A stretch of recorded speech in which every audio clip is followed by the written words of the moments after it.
Alright, let's talk about modern portfolio theory. I did a short on this, but now let's do a long form and really get into the meat and bone of the concept. And I want to talk about the broader concept and not just get stuck on different formulas. What do I mean when I say modern portfolio theory? Well, the goal is to achieve greater than market returns while taking less risk. Right? This is important. And we can calculate this using concepts such as alpha and Sharpe ratio. If alpha is greater than 1, you will say that you have greater return than you should have given the risk that you take. And that's why you have websites such as, Seeking Alpha having that name. They're seeking a great alpha. It's a really clever name, actually.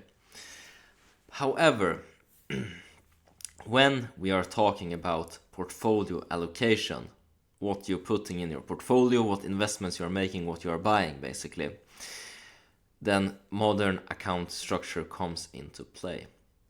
Because if you really diversify your portfolio, you buy a lot of stocks, maybe 25 of them or 10 funds, well, then you will get really close to average market return.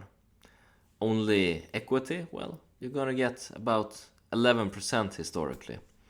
And you're gonna track the broader market indexes really closely.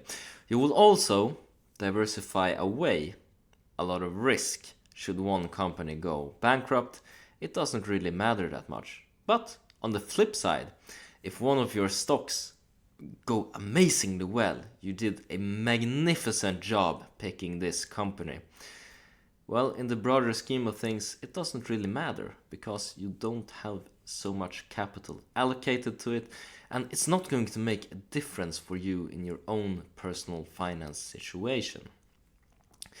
So that's why some people, like Warren Buffett, for example, talk against diversification. They want to have a more concentrated portfolio with fewer companies in them. And if you do this, if you go to around 7 companies, you can still diversify away a lot of risk. But if, let's say, 2 of those stock picks perform very well and are 10 baggers, well, then it doesn't really matter if the rest of the stocks go to zero. They basically go bankrupt. In the greater scheme of things, you're going to get better than average market returns from those 2 big winners, those 10 baggers. Maybe you even get to pick a 100 bagger. When you have capital allocated to it, then your stock picks really matter. And this is also the concept behind modern portfolio theory. You can allocate in different ways. Remember, that's how you structure your portfolio, your allocation. You can go really diversified, get those average returns. The easiest way to do that is just by buying an index fund.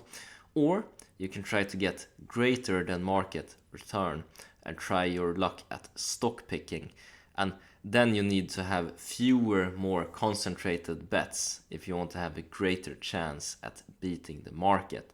So this is just for you to start thinking in the concept of how you structure your portfolio so that you can think about the goal that you have. Maybe you just want to spend as little time as possible doing your investments. You want it to run on autopilot. Fantastic, then you're more inclined towards index funds. That's more in line with your goals. Or you're really interested in stock picking, finance, and you want to try to beat the market.